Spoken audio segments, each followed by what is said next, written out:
ഇന്ന് ഞാൻ നിങ്ങളോട് ഷെയർ ചെയ്യാൻ പോകുന്നത് നമ്മുടെ കൊച്ചി നഗരത്തിൽ നടന്ന വളരെ അമാനുഷികമായ ഒരു സംഭവമാണ്. കൊച്ചി നഗരത്തിൽ പ്രിയ എന്ന 23-കാരിക്കും അവളുടെ കുടുംബത്തിനും ഒരു പുതിയ വാടക വീട്ടിലേക്ക് താമസം മാറി. പ്രിയയും ചേർത്ത് കുടുംബത്തിൽ 9 പേരാണുള്ളത്. പ്രിയ, പ്രിയയുടെ അമ്മ, അച്ഛൻ, പ്രിയയുടെ ജ്യേഷ്ഠൻ കൂടാതെ പ്രിയയ്ക്ക് ഒരു അനിയത്തി കൂടിയുണ്ട്. അവളുടെ അച്ഛൻ്റെ അമ്മയും അച്ഛനും അമ്മയുടെ അച്ഛനും പിന്നെ ജ്യേഷ്ഠൻ്റെ ഭാര്യ, അങ്ങനെ ഇവർ 9 പേരുള്ളത് കൊണ്ട് ഒരു വീടെടുത്ത് താമസിക്കുകയായിരുന്നു. ഈ വീടെടുക്കുന്നതിന് മുമ്പ് ഈ വീടിന് കുറച്ച് മാത്രം ദൂരത്തിലായി ഒരു ശ്മശാനമുണ്ടെന്ന് വീടെടുത്തു കൊടുത്ത ബ്രോക്കർ ഇവരോട് പറഞ്ഞില്ല. കാരണം ആ വീടിൻ്റെ റൂം റെന്റ് മറ്റൊരിടമാണെങ്കിൽ സാധാരണഗതിയിൽ മുകളിലെ നിലയും താഴെ നിലയും കൂടി വാടകയ്ക്കെടുക്കുമ്പോൾ അവരുടെ ബഡ്ജറ്റിന് അപ്പുറമാകും. അതുകൊണ്ട് ഈ അവസ്ഥയിൽ അവർ അവിടെ തന്നെ നിൽക്കാമെന്ന് തീരുമാനിച്ചു. തന്നെയുമല്ല, അവർ ചിന്തിച്ചത് അവർ എടുത്ത വീടിൻ്റെ അടുത്ത് വേറെയും വീടുകൾ ഉള്ളത് കൊണ്ടും അവർ അതൊന്നും കാര്യമായിട്ട് എടുത്തില്ല. പ്രശ്നങ്ങളുടെ തുടക്കം ഇപ്പോൾ വീടൊക്കെ എടുത്ത് ഒരാഴ്ചയ്ക്ക് ശേഷമാണ്. അവർ വീടൊക്കെ വാടകയ്ക്കെടുത്ത ശേഷം അവർ കൊണ്ടുവന്ന സാധനങ്ങളിലൊക്കെ വീട്ടിലേക്ക് ഷിഫ്റ്റ് ചെയ്തു. അതിനുശേഷം അത് കഴിഞ്ഞുള്ള ആഴ്ചകളിൽ ഒരു ദിവസം അവർ എന്തെങ്കിലും നോൺ വെജ് വാങ്ങാനും പച്ചക്കറി വാങ്ങാനും ഒക്കെ പോകുന്നത് ശ്മശാനത്തിനടുത്തുള്ള വഴിയിൽ കൂടിയാണ്. ഇപ്പോൾ പ്രിയയുടെ മുത്തശ്ശൻ ഒരു ഞായറാഴ്ച ദിവസം നോൺ വെജുമൊക്കെ വാങ്ങിച്ച് തിരിച്ചു വരികയായിരുന്നു. അതിനുശേഷം അന്നൊരു ഉച്ച സമയം എന്നത്തെയും പോലെ മുത്തശ്ശൻ ഉച്ചയായതുകൊണ്ട് വാങ്ങിച്ചു കൊണ്ടുവന്ന നോൺ വെജ് പ്രിയയുടെ അമ്മയുടെ കയ്യിൽ കൊടുത്തിട്ട് സോഫയിലേക്ക് ക്ഷീണം കൊണ്ട് കിടന്നുറങ്ങിപ്പോയി. മുത്തശ്ശൻ ഇപ്പോൾ നല്ല ഉറക്കത്തിലാണ്. അവിടെ മുത്തശ്ശൻ കൂടാതെ പ്രിയയുടെ അച്ഛനും മകനും കൂടിയുണ്ട്. അവർ അവിടെ TV ഒക്കെ കണ്ടിരിക്കുകയെ. പെട്ടെന്ന് മുത്തശ്ശൻ എന്തോ ഒരു സ്വപ്നം കണ്ടു ഞെട്ടി വീണ പോലെ ഉറക്കത്തിലാണെന്ന് തോന്നുന്നു സോഫയിൽ നിന്നും ഉരുണ്ടു വീണു. ഈ ശബ്ദം കേട്ട് അടുക്കളയിൽ നിന്നും വീട്ടിലുള്ള അമ്മ, അമ്മമ്മ അങ്ങനെ എല്ലാവരും ഓടി വന്നു. TV കണ്ടിരുന്നവർ 2 പേരും ഓടിച്ചെന്ന് മുത്തശ്ശനെ താങ്ങിയെടുത്തിരുത്തി. മുത്തശ്ശൻ ആകെ വിയർത്തു, കൈയൊക്കെ വിറയ്ക്കുന്നുണ്ടായിരുന്നു. എനിക്കൊരു ഗ്ലാസ് വെള്ളം വേണമെന്ന് പറഞ്ഞുടൻ പ്രിയയുടെ അമ്മ അടുക്കളയിൽ പോയി ഒരു ഗ്ലാസ് വെള്ളം എടുത്തു കൊടുത്തു. അതും കുടിച്ചിട്ട് കുറച്ചു നേരം ഒരേ ഇരിപ്പിരുന്നു. അന്ന് നടന്നതും അവർ കാര്യമായിട്ട് എടുത്തില്ല. സോഫയല്ലേ, തിരിഞ്ഞു കിടന്നപ്പോൾ ഉരുണ്ടു വീണതാവുമെന്ന് പറഞ്ഞ് സംഭവം വിലക്കെടുത്തില്ല. രാത്രി കിടന്നുറങ്ങുമ്പോൾ എന്നും രാത്രി ശ്മശാന വഴിയിൽ ഒരു നേരം കഴിയുമ്പോൾ പട്ടി എപ്പോഴത്തെയും പോലെ അല്ലാതെ വല്ലാത്തൊരു ശബ്ദത്തിൽ ഓളിയിടുമായിരുന്നു. അവർ വിചാരിച്ചത് അടുത്തൊരു ചിക്കൻ കടയുണ്ട്, അതുകൊണ്ടായിരിക്കും അവിടെ ഇത്രയും അധികം നായ്ശല്യം എന്ന് വിചാരിച്ചു. ഒരു 2-3 ദിവസത്തിന് ശേഷം ഇപ്പോൾ വീണ്ടും പ്രിയയുടെ അച്ഛൻ കായ്കറി വാങ്ങാൻ പോയിട്ട് തിരിച്ചു വന്നുകൊണ്ടിരിക്കുകയായിരുന്നു. ശ്മശാനമൊക്കെ കഴിഞ്ഞു നടക്കുമ്പോൾ അവിടെ പതിവ് പോലെ അല്ലാതെ വല്ലാത്തൊരു നിശബ്ദത. ഇപ്പോൾ അയാൾ മുന്നോട്ടെടുത്തു വെക്കുന്ന കാലടിയുടെ ശബ്ദം മാത്രം കേൾക്കാം. ഒരു കരിയില ഇളകുന്ന ശബ്ദമോ കാറ്റോ അങ്ങനെ പ്രകൃതിയുടേതായിട്ടുള്ള ഒരു ശബ്ദവും കേൾക്കുന്നില്ല. പ്രിയയുടെ അച്ഛൻ ഇതൊന്നും വിശ്വസിക്കുന്ന കൂട്ടത്തിലുള്ള ആളല്ല. എന്നാൽ കൂടി ഇതുവരെ അനുഭവിച്ചിട്ടില്ല ഇങ്ങനെയൊന്ന് എന്ന സംഭവം അതേപടി അന്നു രാത്രിയിൽ എല്ലാവരും കൂടി ഭക്ഷണം കഴിച്ചിരിക്കുമ്പോൾ പ്രിയയുടെ അച്ഛൻ പറഞ്ഞു. അന്ന് രാത്രി കിടന്നുറങ്ങുമ്പോൾ കുറച്ചു പേർ വീടിൻ്റെ ആദ്യ നിലയിലും കുറച്ചു പേർ താഴെ നിലയിലുമാണ് ഉറങ്ങാൻ കിടന്നിരുന്നത്. സമയമൊന്നും കൃത്യമായിട്ട് ഓർക്കുന്നില്ല പ്രിയ പറഞ്ഞത്. എന്നാലും അന്തരീക്ഷം നല്ല നിശബ്ദമായ ശേഷം പട്ടി ഓരിയിട്ടുകൊണ്ടിരിക്കുമ്പോൾ മുകളിലത്തെ നിലയിലെ ആദ്യ റൂം തുടങ്ങുന്നതിന് മുമ്പുള്ള ഒരു മൂല, അവിടെ ഇരുട്ടാണ്. അവിടെ നിന്നും ആരോ നടക്കുന്ന ബൂട്ടിൻ്റെ ശബ്ദം കേട്ടതായി അവൾ എന്നോട് പറഞ്ഞു. അവൾ രാത്രി ഉറക്കം കഴിഞ്ഞ് എണ്ണീറ്റ് ബാത്റൂമിലേക്ക് പോകുമ്പോഴാണ് കേട്ടതെന്നാണ് എന്നോട് പറഞ്ഞത്. അപ്പോൾ നമുക്ക് വിചാരിക്കാം സമയം ഒരു 12-1 മണി അതിനകമായിരിക്കും. അവൾ നല്ലപോലെ പേടിച്ച് വലിയ വായിൽ വിളിച്ചലറി. അവളുടെ ശബ്ദം കേട്ട് ആ വീട്ടിലും അയൽപക്കത്തുള്ളവരും ഉണർന്നു. അവൾ ആ ബൂട്ടിൻ്റെ ശബ്ദം കേട്ടിരുന്നിടത്ത് തന്നെ ഇരുന്നു. നല്ലപോലെ ദേഹമൊക്കെ വിയർക്കുന്നുണ്ട്. അവർ ലൈറ്റ് ഓൺ ചെയ്ത് നോക്കിയപ്പോൾ തറയിൽ ഒരു തുള്ളി രക്തം കിടപ്പുണ്ട്. അവരുടെ അമ്മ അവളുടെ ദേഹം പരിശോധിച്ചപ്പോൾ ചെറുതായിട്ട് ബ്ലേഡ് കൊണ്ട് പോറിയതുപോലെയുള്ള ഒരു ചെറിയ മുറിവുണ്ട്.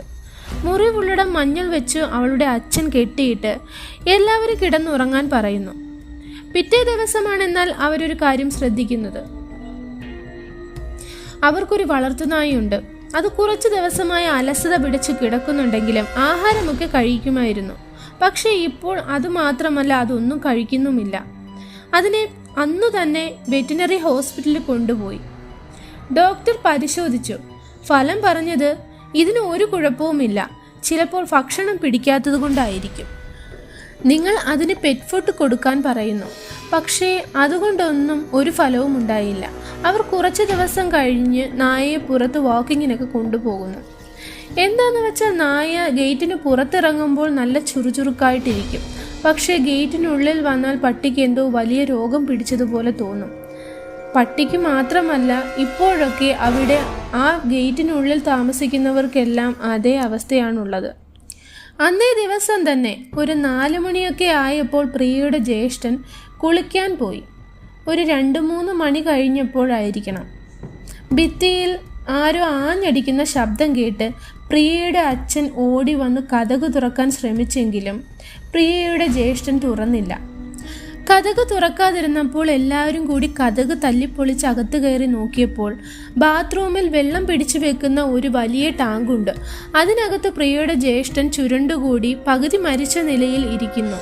കണ്ടയുടൻ എല്ലാവരും കൂടി പുറത്തെടുക്കാൻ ശ്രമിച്ചെങ്കിലും ആദ്യം അതിവേഗത്തിൽ പുറത്തെടുക്കാൻ കഴിഞ്ഞില്ല. ജീവൻ രക്ഷിക്കാൻ അവർ അങ്ങനെ ആ ടാങ്ക് തന്നെ തല്ലിപ്പൊളിക്കേണ്ടി വന്നു. അപ്പോൾ തന്നെ പ്രിയയുടെ ജ്യേഷ്ഠനെ ഹോസ്പിറ്റലിൽ കൊണ്ടുപോയി. ഡോക്ടർ ചികിത്സയ്ക്ക് ശേഷം പറഞ്ഞത് 2-3 ദിവസം അഡ്മിറ്റ് ആയിരിക്കാനാണ്. അങ്ങനെ ഒരാഴ്ചയ്ക്ക് ശേഷം ഒരു രാത്രി പ്രിയയുടെ ചേട്ടൻ മുകളിലത്തെ നിലയിൽ നിന്നും താഴേക്ക് വരാൻ വേണ്ടിയുള്ള കോണിപ്പടിയുടെ അടുത്തേക്ക് പോയപ്പോൾ പ്രിയ പേടിച്ചിരുന്ന അതേ മൂലയിൽ ആരോ ഇരിക്കുന്നത് കണ്ടു. അപ്പോൾ അറിയാതെ നിലവിളിച്ച് ചീത്ത പറയാൻ തുടങ്ങി. അച്ഛൻ സമാധാനിപ്പിച്ച് താഴെ നിലയിൽ കൊണ്ടുവന്നിട്ട് പൂജാ റൂമിൽ നിന്നും ഭസ്മം നെറ്റിയിൽ പൊടിയിച്ചു. കിടന്നുറങ്ങാൻ പറഞ്ഞു. അന്നു മുതൽ എല്ലാവരും മുകളിലത്തെ നിലയിൽ സന്ധ്യ കഴിഞ്ഞാൽ പോകാതെയായി. പിറ്റേ ദിവസം രാവിലെ എല്ലാവരും കൂടി ഒരു തീരുമാനമെടുക്കുന്നു. അവർ റൂം മാറാൻ തീരുമാനിക്കുന്നു. അങ്ങനെ ഒരാഴ്ചയ്ക്ക് ശേഷം അവർ റൂം മാറാൻ വേണ്ടി അങ്ങനെ അവർ സാധനങ്ങളൊക്കെ വണ്ടിയിലേക്ക് മാറ്റിക്കൊണ്ടിരിക്കുകയായിരുന്നു. വേഗത്തിൽ ഇവിടെ നിന്നും പോകണമെന്നും പറഞ്ഞിട്ട് പ്രിയയുടെ അച്ഛൻ സാധനങ്ങൾ വണ്ടിയിലേക്ക് കയറ്റുകയായിരുന്നു. പ്രിയ വളരെ അലസമായി മുകളിലേക്ക് കയറിപ്പോകുന്ന കോണിപ്പടിയിൽ മൊബൈൽ വീഡിയോ കണ്ടിരിക്കുകയായിരുന്നു. ഇത് കണ്ട് ദേഷ്യത്തിൽ അവളുടെ മുത്തച്ഛൻ പ്രിയയോട് പറഞ്ഞു, കുഞ്ഞെ, നീ ആ പടിയിൽ നിന്നും എണീറ്റ് മാറി നിൽക്കും. അവൾ അപ്പോഴും കാര്യമാക്കാതെ അവിടെ നിന്നു. സാധനങ്ങളൊക്കെ വണ്ടിയിലേക്ക് ഇപ്പോൾ ഏകദേശം മാറ്റിക്കഴിഞ്ഞു. അവൾ അപ്പോഴും ആ പടിയിൽ തന്നെ ഇരിക്കുകയായിരുന്നു. മുകളിലെ നിലയിൽ മുകളിൽ നിന്നും താഴേക്കുള്ള കോണിപ്പടി തുടങ്ങുന്നിടത്ത് പ്രിയയെ നോക്കി ആരോ നിൽക്കുന്നതായി അവൾ നിഴൽ കണ്ടു. അവൾ തിരിഞ്ഞു നോക്കാതെ അവിടെ നിന്ന് അയ്യോ അച്ഛ ഓടി വാ എന്നും പറഞ്ഞു. പെട്ടെന്ന് അവർ അടുത്ത് ഓടി വരുന്നതിന് മുമ്പ് അവൾ തല കറങ്ങി പടിയിൽ നിന്നും ഉരുണ്ട് താഴോട്ട് വീണു. എന്തുകൊണ്ടാണ് അവൾ പേടിച്ചതെന്ന് അച്ഛൻ നോക്കുമ്പോൾ അവിടെ പ്രിയയുടെ ജ്യേഷ്ഠൻ നിൽപ്പുണ്ട്. ഇപ്പോൾ അച്ഛൻ നോക്കിയപ്പോൾ ഉടൻ എന്താണ് പ്രിയയ്ക്ക് സംഭവിച്ചതെന്ന് ചോദിച്ചുകൊണ്ട്, അച്ഛാ, ഞാൻ ക്യാമറ എടുക്കാൻ മുകളിലേക്ക് പോയതായിരുന്നു എന്ന് പറഞ്ഞിട്ട് അവൻ വേഗത്തിൽ നടന്നു പോയി വണ്ടിയിൽ കയറിയിരുന്നു. അച്ഛന് അവന്റെ പെരുമാറ്റത്തിൽ എന്തോ സംശയം തോന്നി. അവനോട് അച്ഛൻ ചോദിച്ചു, പക്ഷേ നിനക്ക് അങ്ങനെ ഒരു ക്യാമറ ഉള്ളതായി എനിക്കറിയില്ലല്ലോ. അങ്ങനെ അച്ഛൻ ചോദിച്ചയുടൻ അവന്റെ ഭാവം മാറി. നീ ആരാണത് എന്നോട് ചോദിക്കാൻ എന്നും പറഞ്ഞു വണ്ടിയിൽ നിന്നിറങ്ങി അവിടെ അടുത്തുള്ള ചുടുകാട്ടിലേക്ക് ഓടിപ്പോയി. അവിടെ ചുടുകാട്ടിൽ ശവശരീരം ദഹിപ്പിക്കുന്നിടത്ത് ജ്യേഷ്ഠൻ പോയിരുന്നു. ഇത് കണ്ടിട്ട് എല്ലാവരും പേടിച്ചു. അവന്റെ അമ്മയും ഭാര്യയും ഒക്കെ പറഞ്ഞു, ഇവിടെ അടുത്ത് എവിടെയെങ്കിലും അമ്പലമുള്ളിടത്ത് കൊണ്ടുപോകാം. ആലോചിച്ച് നിൽക്കാൻ കൂടുതൽ സമയമില്ല എന്നും പറഞ്ഞ് 4-5 പേര് കൂടി ഒരുവിധം അവനെ പിടിച്ചു വണ്ടിയിൽ കയറ്റി ഒരു അമ്പലത്തിൽ കൊണ്ടുപോയി. അവിടുത്തെ പൂജാരി പുണ്യവെള്ളം ദേഹത്ത് തളിച്ചയുടൻ അവൻ വലിയ വായിൽ കരയാൻ തുടങ്ങി. എന്നിട്ട് അവന്റെ ശരീരത്തുള്ള ബാധ സംസാരിച്ചു തുടങ്ങി. എനിക്ക് ഒരു ശരീരം വേണമായിരുന്നു. ചുടുകാട്ടിൽ നിന്നും ഞാൻ താമസിച്ചിരുന്ന വീട്ടിലേക്ക് വരാൻ. ഞാൻ അങ്ങനെ നിങ്ങളുടെ മുത്തശ്ശന്റെ ദേഹത്തിൽ പ്രവേശിച്ചു. ഞാൻ താമസിച്ചിരുന്ന മുറിയിൽ വന്ന് എന്നെ ശല്യപ്പെടുത്തിയത് ഇവനാണ്. ഇനി ഞാൻ ഈ ശരീരം വിട്ടു പോകില്ല. അല്ലെങ്കിൽ എനിക്ക് ഈ ശരീരം തന്നേക്കൂ. ആ വീട്ടിൽ ആരെയും ശല്യം ചെയ്യാതെ ഞാൻ കുറച്ചു കാലം കഴിഞ്ഞിട്ട് ഞാൻ പോയിക്കൊള്ളാം എന്നും പറഞ്ഞു കരയുന്നു. കുറച്ചു നേരം അങ്ങനെ അവൻ ഇരുന്ന് കരഞ്ഞു അലറിയ ശേഷം അവന്റെ ബോധം പോയി. ബോധം പോയ ഉടൻ അവന്റെ കൈയും കാലും താഴത്ത് കെട്ടിയിട്ട് 2 ദിവസം മുടങ്ങാതെ കൊണ്ടുവരാൻ പൂജാരി പറഞ്ഞു. പൂജാരി പറഞ്ഞതുപോലെ തന്നെ അവർ പൂജാകർമ്മങ്ങൾ കഴിക്കാൻ വേണ്ടി 2 ദിവസം മുടങ്ങാതെ കൊണ്ടുപോയി. അങ്ങനെ പൂജകളൊക്കെ കഴിച്ച ശേഷമാണ് ജ്യേഷ്ഠനെ വീണ്ടും കിട്ടിയതെന്ന് പ്രിയ എന്നോട് പറഞ്ഞു.